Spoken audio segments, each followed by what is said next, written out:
The art of being impossible to read. Every person who has ever been reliably predicted by someone else has, in that same moment, been handed a form of power over themselves they did not consent to give away. To be fully read is to be fully anticipated. Your reactions foreseen, your limits mapped, your next move already accounted for by whoever took the time to study you closely enough. This is not intimacy. It is exposure, and exposure, however warm it may feel in the moment it's offered, is the raw material every manipulation, every negotiation, and every quiet erosion of your position eventually draws from.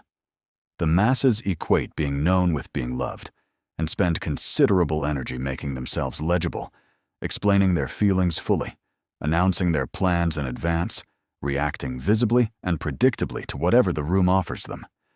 This transparency feels like honesty. It is also, to anyone paying close enough attention, a map, handed over freely, of exactly where the pressure points are. The people in this record understood something colder. Privacy of the self is not secrecy for its own sake, and it is not coldness either. It is the simple refusal to hand a complete map of yourself to a world that has not earned the right to hold one. What follows is a study in exactly how that refusal is built and sustained. Across the face, the intentions, the reactions, and the deepest interior, a person is entitled to keep entirely her own. Before the first law, everything ahead depends on a single reframe. Privacy of the self is not secrecy practiced out of fear. It is a resource, spent deliberately on your own terms. Begin with the law every other law in this record depends on, the face, which reveals more involuntarily than any other part of you. The first law: let your face keep its own counsel. Marlene Dietrich cultivated a screen persona built substantially on ambiguity, of nationality, of allegiance, of romantic interest, of the sharp line between performance and person that most of her contemporaries drew clearly, and she declined to draw at all. Interviewers and biographers alike frequently found her simply unreadable, offering answers that revealed considerably less than the question had invited, a discipline maintained so consistently across decades of public life that even close observers struggled to separate the constructed persona from whatever lay beneath it.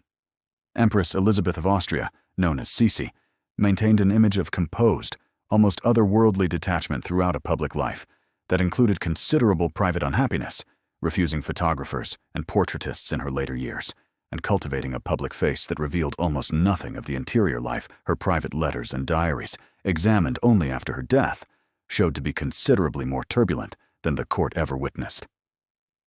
This is the first law.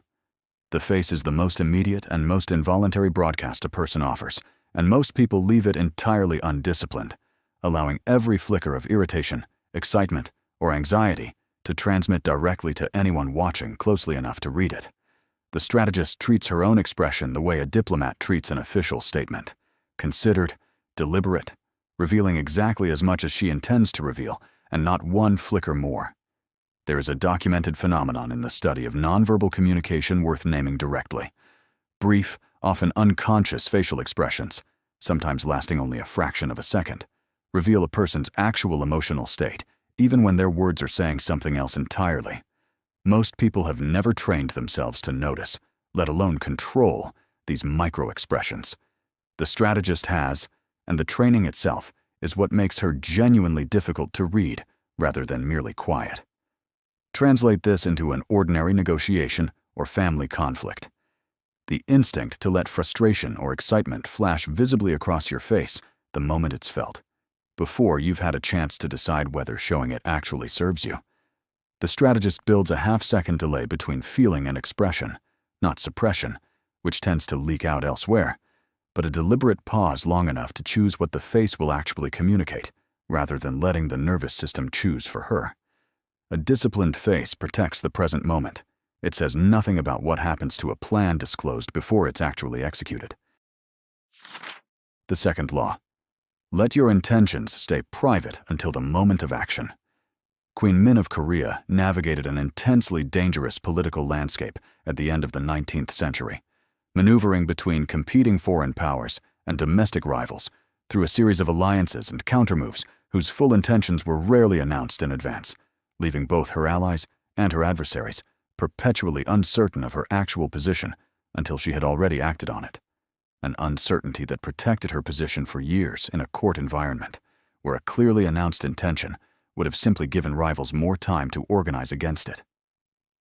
Catherine de Medici governed as regent and advisor across decades of French court intrigue and religious conflict, and cultivated a reputation, not entirely fair, but not entirely undeserved either, for keeping her true intentions so thoroughly private that rumor filled in the considerable gap left by her silence, including persistent suspicion of poisonings she was never conclusively tied to. Whatever the truth of any specific rumor, the underlying discipline was real. She rarely announced a political intention before it was already accomplished. The masses announce plans well before they execute them, seeking validation, input, or simply the relief of saying a decision out loud before it's actually made.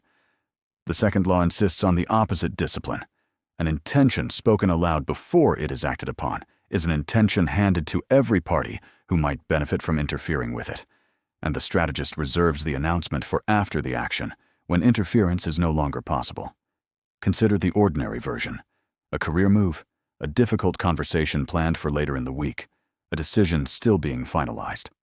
Announcing the plan in advance invites everyone within earshot to offer an opinion, a warning, or a counter-move, none of which was solicited, and all of which now has to be managed on top of the original decision. The strategist simply proceeds and lets the completed action be the first anyone else hears of it. Keeping a single intention private is one discipline. Containing genuine, unresolved contradictions across an entire identity is a considerably larger version of the same protection. The third law: let your contradictions protect you. Madame de Staël ran one of the most influential intellectual salons in Europe, while writing political and literary works substantial enough to draw the direct hostility of Napoleon, who exiled her repeatedly, and she was, by every account, simultaneously a serious political thinker and a woman dismissed by rivals as merely a fashionable hostess, a contradiction she never fully resolved in public, and which made her considerably harder to categorize, and therefore harder to counter, than a more consistent public identity would have been. Nur Jahan wielded substantial political authority in the Mughal Empire during her husband's reign, issuing coins in her own name and exercising real governing power, while formally observing the customs of purdah that kept her physically unseen by most of the court. She was, in practical terms, helping to run. The contradiction between her formal invisibility and her actual influence was never resolved into a single clean narrative, and that lack of resolution made her considerably more difficult for rivals to plan against than a more conventionally visible ruler would have been.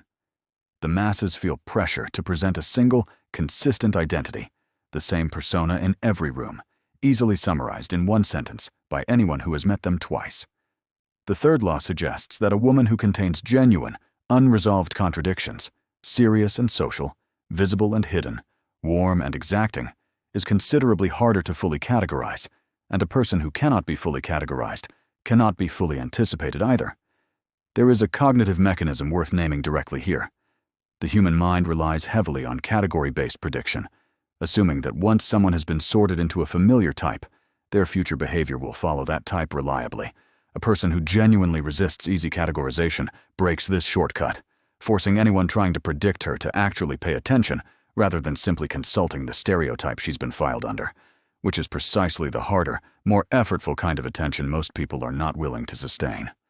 Contradiction protects the whole of who you are. The fourth law protects something more specific: the reasoning behind any single decision. The fourth law: let your reasons stay yours alone. Nefertiti appears extensively in the visual record of ancient Egypt, depicted in monuments and statuary, with unusual prominence for a royal consort of her era, and yet the actual reasoning behind many of her political and religious actions, along with the full circumstances of her eventual disappearance from the historical record, remains genuinely disputed among historians more than 3,000 years later. She is, in the most literal sense available in this record, a woman whose visibility and whose legibility were never the same thing. Livia Drusilla served as trusted advisor to her husband Augustus across decades of Roman governance, and ancient sources consistently describe her counsel as influential, while rarely recording its actual content. She offered reasoning privately to one recipient, and the historical record inherited the outcome of her advice without ever fully inheriting the reasoning behind it, leaving her, even to contemporaries, a figure whose influence was undeniable and whose actual thinking remained substantially her own. The masses over-explain every decision, offering the full reasoning behind even minor choices in the hope that a fully disclosed rationale will preempt criticism.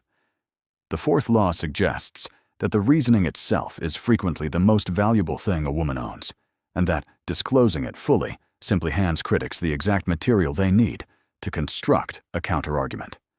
Action can be observed. Reasoning, kept private, cannot be argued with, because it was never placed on the table to begin with.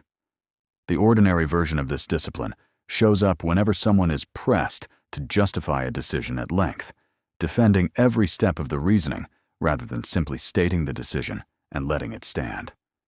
The strategist recognizes that a fully disclosed rationale is simply a longer surface for criticism to attach itself to, and that a decision defended briefly, without a complete accounting of the thinking behind it, is considerably harder to pick apart. Private reasoning protects a decision while it's being made. The fifth law concerns what happens afterward, once other people begin telling their own version of the story, regardless of what actually happened. The fifth law: let the unresolved story protect you. Zenobia's fate after her defeat and capture by Roman forces is recorded differently across surviving sources. Some accounts describe her dying shortly after capture. Others describe a comfortable retirement in Roman territory, and historians to this day have not definitively resolved which version, if either, is accurate. This lack of resolution has not diminished her historical significance. If anything, the very uncertainty surrounding her ending has kept her story alive across centuries, in a way a single, fully settled account might not have. The masses feel compelled to correct every inaccurate account of themselves, chasing down every rumor and setting every record straight, convinced that an unresolved story is a vulnerability requiring immediate repair. The fifth law suggests the opposite is frequently true. A story left genuinely unresolved cannot be fully weaponized by anyone, because weaponizing a story requires a clean, settled narrative to weaponize, and an unresolved one simply offers no fixed target to aim at. This requires tolerating a discomfort the masses rarely accept willingly, allowing a version of events that is not entirely accurate to persist without correction, simply because correcting it would require disclosing more than the correction is actually worth. The strategist calculates, before responding to any inaccurate account of her, whether the correction actually serves her or simply satisfies an urge to be perfectly, completely understood by people who were never entitled to that level of clarity in the first place. An unresolved story protects your history. The sixth law protects something closer to the present tense, your visible reaction to whatever is happening to you right now. The sixth law: greet victory and defeat with the same composed face. Empress Matilda spent years fighting for the English throne through a civil war, with dramatic reversals of fortune on both sides, including a dramatic escape across snow-covered terrain during a siege, and contemporary accounts consistently describe a woman who met both her worst setbacks and her best advances with a composure that gave her opponents remarkably little emotional information to work from. An opponent who cannot tell, from her face alone, whether a given development has actually damaged her position is an opponent who cannot calibrate the next attack with any real precision. The mechanism here is straightforward. Visible reaction is information, and information, handed to an adversary for free, is simply intelligence they did not have to work for. A strategist who greets a genuine setback with the same composure she greets a genuine win denies every observer the calibration data they would otherwise use to plan their next move against her. The masses react visibly to both victory and defeat, celebrating openly enough that a rival can measure exactly how much a given win mattered, and despairing openly enough that a rival can measure exactly how much a given loss actually hurt. The sixth law asks for a harder discipline, an identical composed reception for both outcomes, so that no observer, friendly or hostile, can use your visible reaction as a reliable gauge of your actual position. Composure under scrutiny is a skill exercised in public. The seventh law concerns what remains once the public has been given its share and has to be content with nothing further. The seventh law. Keep a private life. Fame cannot fully reach. Simone de Beauvoir maintained a rigorous, considered private intellectual and personal life, carefully distinguished from her public reputation, refusing to let the public version of her, built substantially around her published philosophy and her long partnership with Sartre, stand in for the considerably more complex private realities of her actual daily thinking and relationships, which she disclosed selectively, if at all, even to a public deeply invested in knowing more about her. The masses, once they achieve any degree of public recognition, often feel obligated to let that recognition consume the entirety of what is known about them, disclosing personal details as a kind of ongoing payment for continued public interest. The seventh law insists that fame, however considerable, does not automatically purchase access to the interior of a person's actual life, and a woman is entitled to maintain a private self that fame is simply never allowed to fully reach, regardless of how much curiosity that restriction generates. The modern version of this law is tested constantly by a culture that treats visibility itself as an implicit invitation to full disclosure. The assumption that anyone with a public profile owes an accounting of their private feelings, relationships, and struggles simply because an audience exists and is curious. The strategist treats visibility and access as entirely separate permissions and grants the second only when she has genuinely decided to, never simply because the first has already been granted. A protected private life keeps your interior safe. The eighth law protects something more behavioral, the visible patterns of your daily conduct, which reveal more than most people realize. The eighth law: change the pattern before it becomes predictable. Krystyna Skarbek, working as a special operations executive agent during the Second World War, operated under a succession of different identities and cover stories across several countries, deliberately varying her methods and patterns of movement, precisely because a spy who repeats the same routine becomes, over enough repetitions, entirely predictable to anyone patient enough to be watching for it. Her survival across a remarkably dangerous career depended substantially on this willingness to abandon any pattern the moment it risked becoming legible to an adversary. The ordinary version of this law rarely involves life or death stakes, but the underlying mechanism is identical: a schedule, a communication style, an emotional response repeated identically. Often enough becomes something other people can plan around, predict, and eventually exploit. The strategist periodically disrupts her own habits specifically to remain a moving target rather than a fixed one, even in circumstances where no one is deliberately watching for a pattern to exploit at all. The masses fall into routines because routines are comfortable, and comfort feels like safety. The eighth law suggests the opposite is frequently true. A routine, sustained long enough, becomes a map anyone observing you can eventually read, and the strategist disrupts her own patterns periodically, not from anxiety, but from the same calculated discipline a trained operative applies to evading exactly the kind of close observation predictability invites. Disrupting your own patterns keeps any single observer from mapping you fully. The ninth law takes this further, suggesting that different observers holding entirely different readings of you is not a problem to solve at all. The ninth law: let different observers read you differently. May Wong navigated a screen career built around a persona that shifted considerably depending on which audience and which era was interpreting it. Read by some as an exotic, tragic figure fitting the limited roles Hollywood offered her, and understood entirely differently by later audiences who recognized the considerable control and quiet resistance she exercised within an industry that gave her very few options to work with at all. She never fully resolved which reading was correct, and the persistence of that ambiguity has kept her legacy considerably richer than a single, fixed interpretation would have allowed. The masses want to be understood identically by everyone who encounters them, treating any variation in how different people interpret them as a failure of clear communication. The ninth law suggests this variation can be an asset, rather than a flaw.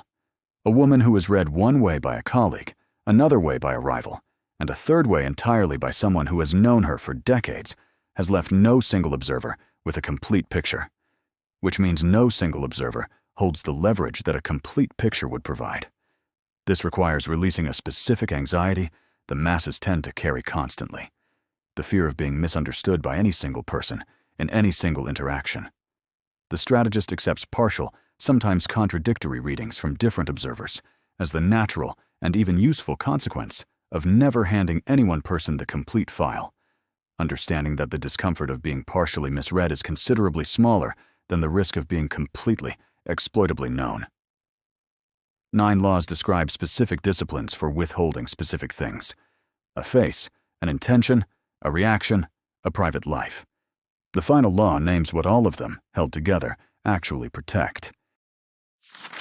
The 10th law: let the space between what you show and what you are be entirely your own.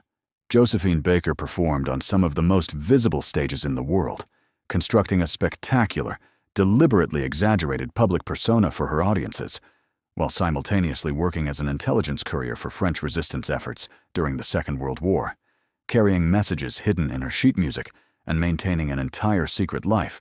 The spectacle on stage gave no indication of whatsoever. The gap between the woman the public thought it was watching and the woman actually operating behind that performance was by any measure considerable. And it was precisely that gap that made her effective in both of the very different lives she was simultaneously living. Every law in this record, examined together, reduces to a single discipline. The space between the shown self and the actual self is not a deception to be resolved.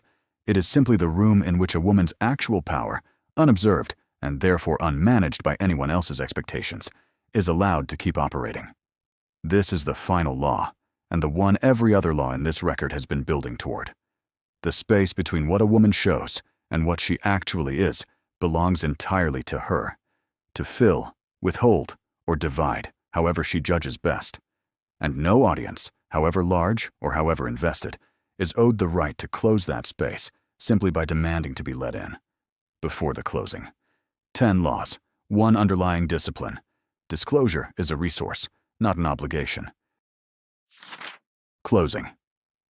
On the power that only privacy can preserve. None of the women in this record were dishonest. Each of them simply understood that disclosure is a resource, not an obligation, spent deliberately on their own terms, rather than handed over automatically to anyone who asked. The masses will always equate being fully known with being genuinely loved, and will continue handing over complete maps of themselves to people and situations that have not earned the right to hold one. You now have 10 laws describing a different discipline. Keep the map. Let them love what you choose to show them. The rest remains, permanently and entirely, yours.